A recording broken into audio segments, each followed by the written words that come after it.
नमस्कार दोस्तों, हमारे चैनल अतुल्य आराधना में एक बार फिर से आप सभी का स्वागत है।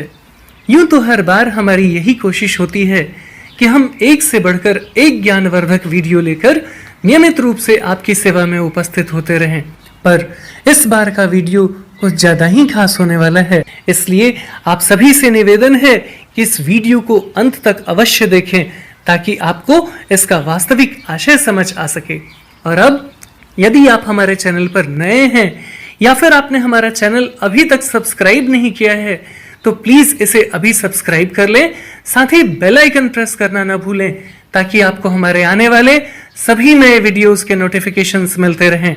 और अब आप सबका ज्यादा समय न लेते हुए आइए इस वीडियो को शुरू करते हैं। आपने वो कहावत तो जरूर सुनी होगी, अकेला चना भार नहीं फोड़ता। ठीक वैसे ही अकेला व्यक्ति भी जीवन में कुछ नहीं कर सकता, अर्थात किसी महान लक्ष्य की प्राप्ति नहीं कर सकता, क्योंकि एक अकेले व्यक्ति के पास सीमित संसाधन होते हैं और संसाधनों की इसी सीमितता के कारण उसके सोचने और काम करने का दायरा भी सीमित हो जाता है। इस कारण वह अपने जीवन में किसी महान लक्ष्य की प्राप्ति नहीं कर पाता। परंतु जब वही व्यक्ति किसी संगठन की नींव रख देता है या फिर किसी संगठन का हिस्सा बन जाता है तो उसके पास संसाधनों की बाढ़ सी आ जाती है, जिस कारण उसमें अपार शक्ति आ जाती है। फिर वह देखते ही देखते बड़ा से बड़ा कार्य भी आसानी से कर लेता है, अर्थात संगठन व्यक्ति को संबल प्रदान करता है। इतिहास साक्षी है, जिस परिवार या समाज के लोग आपस में मिलजुल कर एक साथ रहते हैं वहां पर हमेशा शांति बनी रहती है तथा खुशियां आती हैं और ऐसा परिवार या समाज तरक्की के नित नए सोपान तय करता है। पर इसके विपरीत जो परिवार या समाज असंगठित होता है वहां पर आए दिन किसी न किसी बात को लेकर हमेशा कलह होते रहता है, जिससे वहां हमेशा शांति का माहौल बना रहता है और इस कारण ऐसा परिवार या समाज कभी तरक्की नहीं कर पाता। संगठित परिवार या समाज का कोई कुछ नहीं बिगाड़ सकता, जबकि असंगठित होने पर दुश्मन जब चाहे तब आप पर हावी हो सकता है, जिससे आपका अस्तित्व संकट में पड़ सकता है। तात्पर्य यह है कि जीवन के हर क्षेत्र में संगठन का विशेष महत्व है, जबकि बिखराव किसी भी क्षेत्र में अच्छा नहीं होता है। संगठन का मार्ग ही मनुष्य की विजय का मार्ग है। यदि लोग किसी गलत उद्देश्य के लिए संगठित हो रहे हैं तो ऐसा संगठन अभिशाप है, परंतु किसी अच्छे कार्य के लिए संगठित होना वरदान साबित होता है। प्रत्येक धर्म ग्रंथ संगठन और एकता का संदेश देते हैं। कोई भी धर्म आपस में बैर करना नहीं सिखाता। सभी धर्मों में कहा गया है कि व्यक्ति को एक दूसरे का सम्मान करना चाहिए, क्योंकि जब व्यक्ति एकमत होकर कार्य करता है तो संपन्नता और प्रगति को प्राप्त करता है। संगठन में प्रत्येक व्यक्ति का विशेष महत्व होता है, इसलिए जब मनुष्य संगठित होकर कोई कार्य करता है तो उसके परिणाम में विविधता देखने को मिलती है। जिस तरह प्रत्येक फूल अपने विशेषता और विविधता से किसी बगीचे को सुंदर व आकर्षित बना देता है, उसी प्रकार प्रत्येक व्यक्ति अपनी बुद्धि, विवेक एवं अपनी योग्यता से किसी भी संगठन को नया आयाम प्रदान करता है। हालांकि यह संभव नहीं है कि किसी विषय पर सभी व्यक्तियों का मत एक जैसा ही हो, बल्कि प्रत्येक व्यक्ति किसी विषय या समस्या को अपने नजरिए से देखता है और इसी आधार पर उसका समाधान भी ढूंढता है। परंतु जब बात संगठन की आती है तब हमें वही करना चाहिए जिससे से ज्यादा लोगों का भला हो सके। संगठन में प्रत्येक व्यक्ति को अपनी व्यक्तिगत भावनाओं पर नियंत्रण रखना होता है, इसलिए संगठन में व्यक्ति को शारीरिक तौर पर ही नहीं बल्कि मानसिक और बौद्धिक रूप से भी समर्पित होना पड़ता है और तब जाकर किसी संगठन की स्थापना का उद्देश्य पूरा हो पाता है। बहुत समय पहले की बात है, उत्तर प्रदेश के किसी गांव में विक्रमजीत सिंह नाम का एक बड़ा ही कर्मठ और जीवट वाला व्यक्ति रहा करता था। वह अपने संगठन में हमेशा सक्रिय रहा करता था, जिससे संगठन के सभी लोग उसे अच्छे से जानते थे तथा वे सभी उसका सम्मान भी करते थे। पर अचानक किसी कारणवश वह निष्क्रिय रहने लगा तथा उसने लोगों से मिलना जुलना भी बंद कर दिया और धीरे धीरे वह संगठन से दूर हो गया।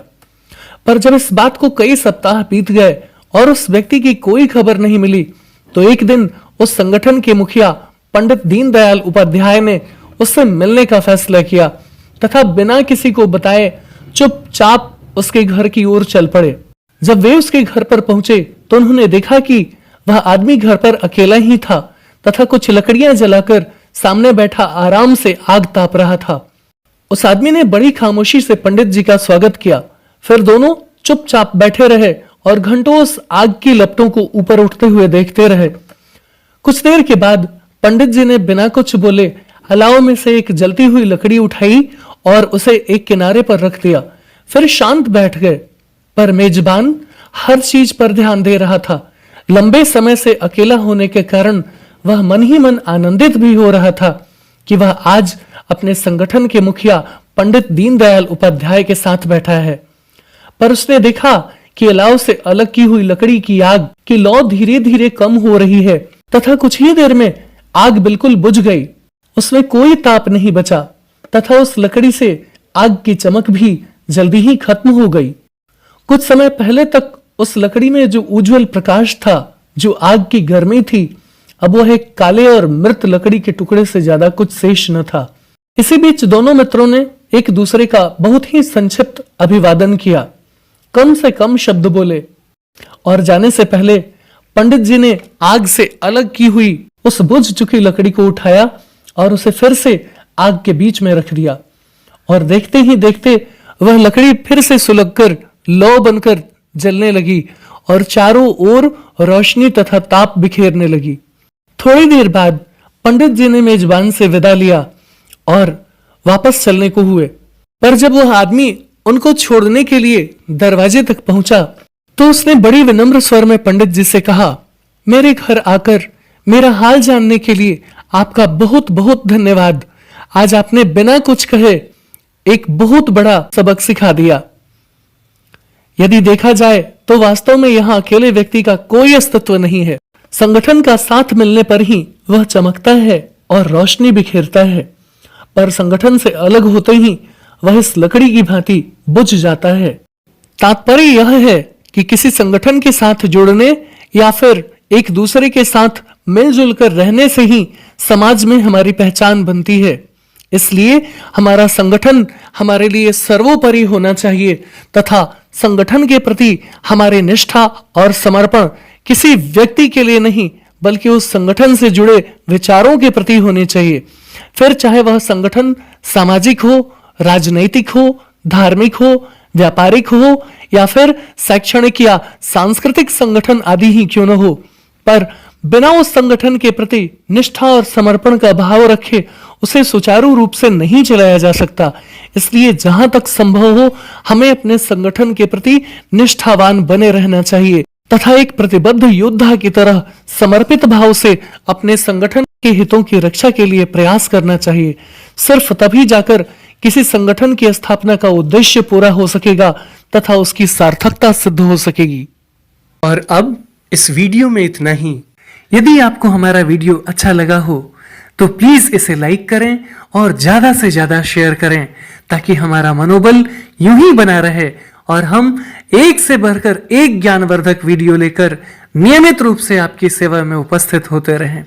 और तब तक के लिए बने रहें हमारे चैनल अतुल्य आराधना पर। हम इसी प्रकार का ज्ञानवर्धक वीडियो लेकर जल्द ही एक बार फिर से आपकी सेवा में उपस्थित होंगे।